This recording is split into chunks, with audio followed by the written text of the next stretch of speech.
Kulari ke Mekah, kemudian sembunyiku. 3 tahun baru ku pulang ke Jakarta, kemudian pidatoku. Riuh, riuh dan gaduh namaku dibakar. Dulu dielu-elukan, kini dipertanyakan pasar. Bosan publik dengan gelar, dan pecahlah kisah yang lama tersandar. Pecahkan saja narasinya biar ramai, biar teriak bercampur gaduh dan damai. Ada jejak chat dengan Firza Hussein, ada janji, ada pelarian 3 tahun panjang. Ada nasab dipertanyakan, lalu umat mulai bimbang. Kenapa tak kau jawab saja semuanya biar tenang? Atau harus lari lagi ke Yaman, belok ke Hadramaut sekarang? Setelah diperiksa lebih dari 12 jam, Firza Hussein akhirnya ditetapkan sebagai tersangka kasus percakapan asusila yang menyeretnya bersama pimpinan FPI Rizik Syihab. Menurut Argo, keterangan dari saksi telah membenarkan ada komunikasi antara Firza dengan Rizik Syihab. Januari 2017, publik digegerkan dengan beredarnya gambar tangkapan layar yang memuat percakapan via WhatsApp antara pimpinan Front Pembela Islam Rizik Syihab dengan seorang wanita, Firza Hussein. Assalamualaikum warahmatullahi wabarakatuh. Sahabat Charlie dimanapun berada, barusan sedikit saya merangkai sebuah puisi terkait materi kita pada hari ini, yaitu ada apa dengan Rizik dan Firza Hussein, dan juga cuplikan video yang ada di tahun 2017. Dan ini adalah bagian daripada memori kolektif netizen ya, yang akan selalu menghubungkan ya, ketika berbicara tentang Rizik Syihab, kemudian polemik nasab, pasti akan refresh lagi dengan kasus yang menimpa Pak Rizik Syihab dengan Firza Hussein. Kita tidak akan membahas terkait tentang kasusnya, namun kita akan membahas fenomena yang ada sepanjang tahun 2017 sampai dengan tahun 2026 hari ini. Pasca daripada puncaknya popularitas Rizik Syihab ketika berhasil di dalam politik identitas di tahun 2016, kemudian pasca daripada tesis keiman. Nah, dari simbol 212, kemudian skandal private pribadi ya, sampai loyalitas massa yang tidak runtuh. Nah, kasus percakapan antara Pak Rizik Syihab dengan Mbak Firza Hussein sebenarnya ini bukan sekedar isu pribadi ataupun gosip politik biasa. Nah, yang membuat kasus ini terus hidup di memori publik sampai hari ini itu karena ada benturan besar. Nah, benturan besar itu apa? Citra moral dan kesucian yang dibangun selama ini. Kemudian posisi simbolik sebagai imam besar umat Islam yang dinobatkan sebenarnya atau populer hanya di kalangan mereka. Kemudian ada narasi perjuangan agama di situ. Ya, dengan dugaan perilaku private yang dianggap bertolak belakang. Nah, disinilah titik balik. Publik mulai mempertanyakan. Ketika kasus Firza Hussein yang sudah ada di 9 tahun yang lalu itu publik masih mengingat kembali dan sebagai bahan dasar untuk membuka arsip lama, memahami pola-pola daripada gerakan Pak Rizik Syihab. Dan pertanyaan sekarang ini adalah, kenapa figur yang mengklaim perjuangan moral agama justru terjebak dalam kontroversi moral yang paling sensitif? Nah, yang menarik lagi, kenapa loyalitas jamaah sebagian pengikutnya justru tetap kuat meskipun kasus ini meledak secara nasional. Nah, kita akan bahas secara singkat ya pola-pola yang terjadi ketika kasus Firza Hussein dan Pak Rizik Syihab kemudian dikaitkan dengan politik identitas dan polemik nasab. Yang pertama adalah kenapa kasus Firza Hussein menjadi sangat besar ketika itu, ya? Karena kasus itu terjadi pasca ataupun bersamaan lah katakanlah seperti itu ya, momentum politik identitas 212 pada periode 2016 sampai dengan 2017. Nah, posisi di situ Pak Rizik itu berada di puncak popularitas, puncak kejayaan. FPI sedang menjadi simbol daripada mobilisasi massa yang memang waktu itu mengklaim katanya yang hadir 7,5 juta. Padahal kalau kita teliti, kita riset itu hanya 685.000 jiwa saja atau tidak sampai 1 juta yang hadir. Kemudian isu agama itu menjadi pusat politik nasional.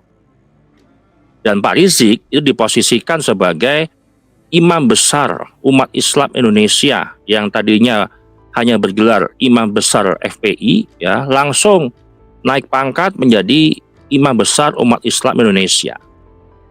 Ya. Nah, maka akan muncul ya ketika kejadian-kejadian demi kejadian di tahun era 2016-2017 itu muncul dugaan percakapan asusila. Publik tidak lagi melihat ini sebagai kesalahan pribadi yang bisa dikategorikan biasa saja, tetapi sebagian benturan langsung terhadap citra kesucian yang dibangunnya sendiri. Nah, itulah kenapa efek psikologisnya besar. Ya memang semakin tinggi klaim moral seseorang, semakin besar guncangan ketika muncul kontradiksi di situ. Banyak kontradiksi yang terjadi di tahun 2016 sampai dengan tahun 2017. Nah, kemudian kedua, titik paling kritis yang bisa kita analisis ketika menyebut gelar imam besar versus dengan realitas manusia atau realitas hari ini, ya. Nah, benturan yang sangat keras ketika klaim bahwa Pak Rizik Syihab sebagai imam besar umat Islam Indonesia itu berdasarkan dari apa? Apakah ada kesepakatan, ya, konsensus lah minimal, kesepakatan ulama, ataukah MUI yang memberikan, atau Muhammadiyah, ataupun NU? Nah, ketika sosok imam besar dikaitkan dengan posisi kasus Firza Hussein yang sangat vulgar katakanlah seperti itu ya. Tetapi dugaan-dugaan relasi emosional, kemudian di situ ada percakapan atau pernyataan janji menikah, kemudian tekanan psikologi dan narasi bahwa perjuangan agama itu bercampur dengan hubungan personal. Nah, ini menjadikan publik melihat adanya percampuran antara politik, ya, kemudian loyalitas, agama, relasi private, dan nasab keturunan sebagai nabi, ya. Kalau kita bicara sekarang gitu ya. Nah, disinilah citra imam besar itu mulai dipertanyakan. Nah, kenapa saya katakan dipertanyakan publik? Karena persepsi masyarakat Indonesia itu tokoh agama itu bukan hanya dinilai dari ceramah yang berapi-api ataupun pidatonya, tapi juga keteladanan pribadi. Dan ini menjadi poin penting dalam penilaian masyarakat. Nah, yang ketiga yang paling penting yang mau saya bahas, kenapa pengikutnya tetap loyal? Ini yang menjadi kontradiksi besar, ya, ketika antara fakta dan pengklaiman kemudian narasi yang beredar di sosial media. Ada beberapa faktor besar yang bisa dikaitkan ketika kenapa pengikutnya kok masih loyal. Yang pertama, figur Pak Rizik ini sudah berubah menjadi sebuah identitas kelompok. Ya, Mungkin bagi sebagian pendukung, Pak Rizik itu bukan lagi bicara individunya. Pernah saya ulas di tahun kemarin, Pak Rizik ini bukan bicara tentang pribadi atau personalnya, tapi sudah berbicara tentang identitas suatu kelompok. Ya, kenapa saya katakan bukan lagi sebagai sosok individu ataupun personal? Karena Pak Rizik itu sebagai simbol perlawanan, simbol identitas, simbol umat dizolimi, simbol anti pemerintahan, dan simbol gerakan 212. Akibatnya apa? Ketika Pak Rizik diserang, pendukungnya merasa kelompok kami yang sedang diserang. Artinya mereka bermain playing victim lah, membalikkan fakta. Jadi pembelaannya berubah ya menjadi emosional identitas karena sosok daripada figur Rizik Syihab, bukan rasional fakta ketika bicara tahun 2016, 2017 ketika kasus Pak Rizik dengan Mbak Firza Hussein gitu ya. Yang kedua ini efek daripada martir politik. Kasus munculnya itu Firza dan Pak Rizik di tengah-tengah panasnya politik nasional waktu itu. Ya. Banyak pendukung yang akhirnya percaya bahwa ada upaya kasus ini direkayasa. Kemudian menyebarkan narasi kriminalisasi ulama. Kan waktu itu heboh ya. Ketika muncul narasi kriminalisasi ulama gitu ya, karena itu adalah bagian daripada publik yang mendukung ataupun percaya kepada Pak Rizik Syihab. Kemudian ada operasi politik. Kemudian ada upaya pembungkaman gerakan 212. Nah, narasi-narasi yang dibangun itu sangat kuat waktu itu. Ini narasi yang dibuat oleh loyalis daripada Pak Rizik Syihab karena menganggap kasus ini bukan lagi soal personal tapi sudah menyentuh sebagai identitas ya, identitas kelompok. Nah, otomatis fokusnya itu bergeser. Fokus massa dialihkan untuk bergeser kepada poin-poin contoh misalkan kriminalisasi ulama. Bukan lagi isi kasusnya, tetapi siapa yang menyerang. Ya. Jadi fokus kasusnya itu jadi meredup ketika narasi yang dibuat terkait tentang pembungkaman gerakan 212 ataupun kriminalisasi ulama gitu ya. Nah, kemudian yang ketiga, ada sebuah budaya kultur figur. Ini kita bicara di Pak Rizik Syihab ya. Dalam banyak gerakan massa, pemimpin karismatik ya, ini kan dianggap oleh loyalisnya kan pada sekitar pemimpin karismatik. Itu sering dianggap sulit salah. Selalu benar. Bahkan ketika tersandung kasus besar. Tapi untungnya Pak Rizik waktu itu tidak bertubi-tubi karena polemik nasab itu baru ada 5 tahun yang akan datang. Saya nggak bisa membayangkan ketika ada polemik nasab muncul, kemudian ada kasus Firza Hussein dan Pak Rizik Syihab, saya nggak tahu efeknya apakah sama dengan efek sekarang atau lebih besar 2 kali lipatnya daripada sekarang. Nah, fenomena ini tidak hanya terjadi di Indonesia saja teman-teman, tetapi secara global tuh ada. Ketika pengikut yang sudah terlalu vokal, emosional ya terhadap suatu figur ya, ketika pengikut-pengikut itu memuja tokoh itu, kemudian mendewa-dewakan figur itu, maka logika itu lemah. Makanya kibin-kibin itu kan tidak pernah berpikir secara logika yang benar, logikanya lemah. Kemudian pembelaan itu otomatis muncul, itu udah otomatis, tidak perlu lagi bicara tentang fakta atau rasional, itu nggak perlu lagi. Dan siapapun yang mengkritik itu dianggap sebagai musuh. Nah, yang paling berbahaya sebenarnya bukan kasusnya teman-teman, tapi kontradiksi moral yang muncul setelahnya. Karena setelah kasus besar itu, narasi moral kelompok itu tetap ya paling suci, paling membela agama, paling membela nabi, paling membela umat, paling berhak menghakimi pihak lain. paling bisa mencaci maki pemerintah, menterinya, presidennya. Nah, disinilah publik itu melihat ada sebuah standar ganda. Kenapa saya katakan ada standar ganda? Ketika lawan salah, dihantamnya moral.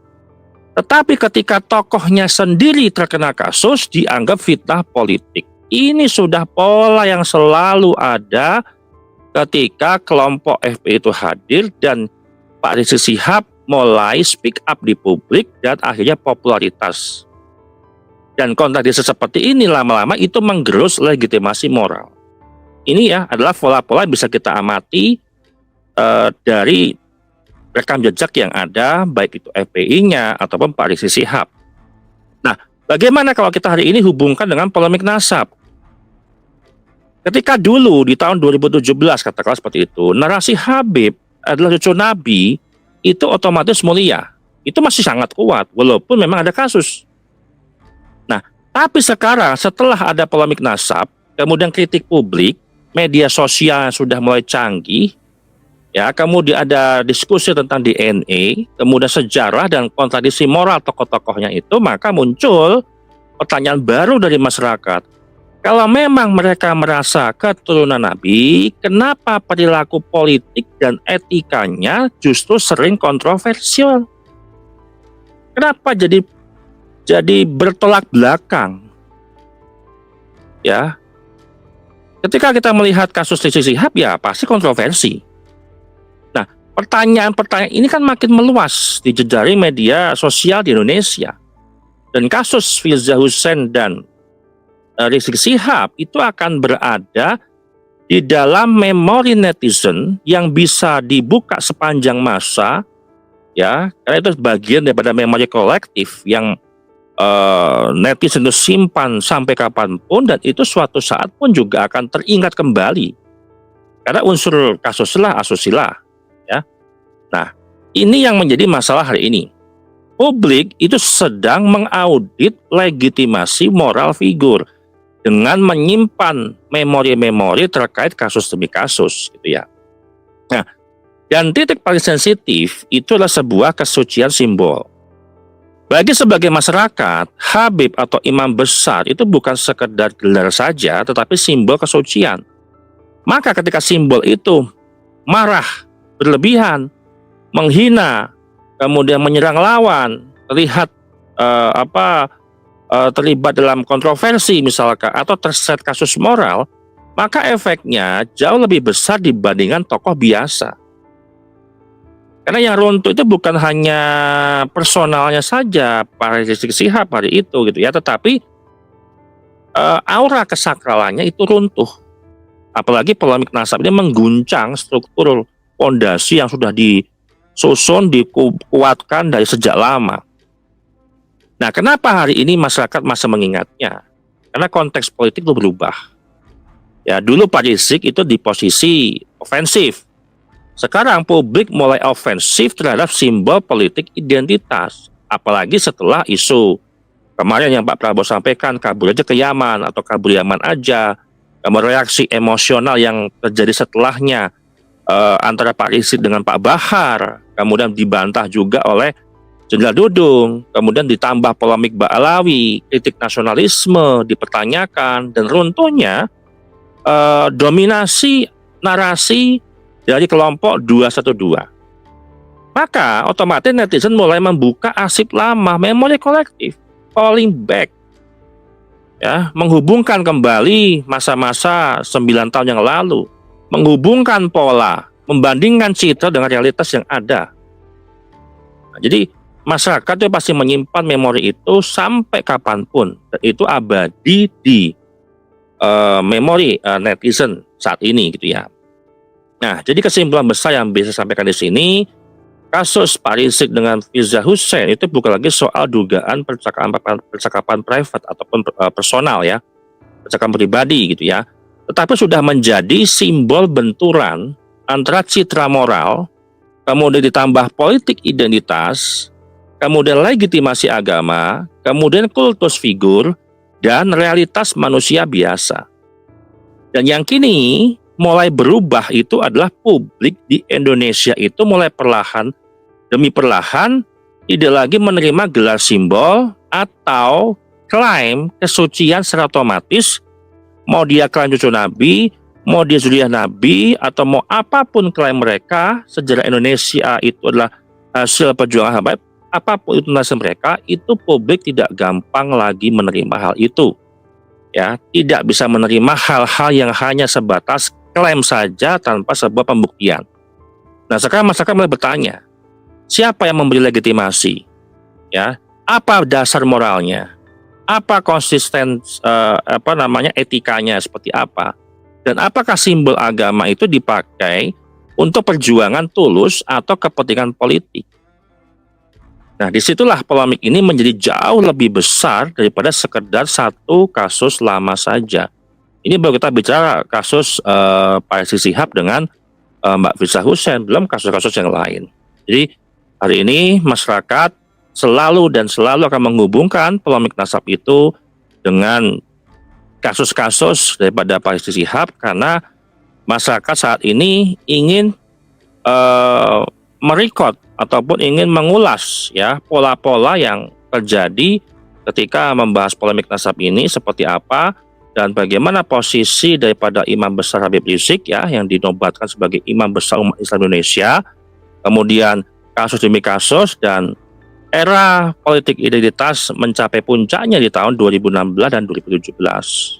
Dan memang masyarakat Indonesia hari ini sudah mulai cerdas, tidak lagi mudah percaya dengan klaim-klaim yang tidak bisa dibuktikan dengan data dan fakta.